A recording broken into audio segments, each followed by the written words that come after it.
সূরাতুল মুলক যারা নিয়মিত তেলাওয়াত করবে আল্লাহর মেহেরবানিতে তাদের কবরে কোনো আযাব হবে না। পড়তে রাজি আছেন? কথা কয় না। পড়তে রাজি আছেন সবাই?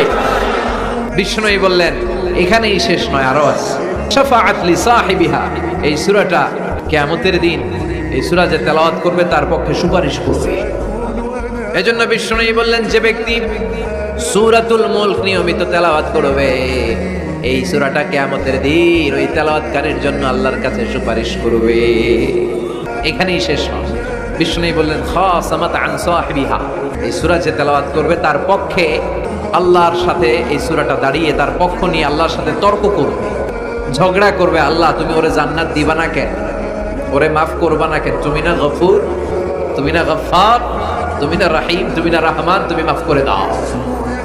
ও মিয়া, সুপারিশ করতেছে কে? সূরাতুল মুলক।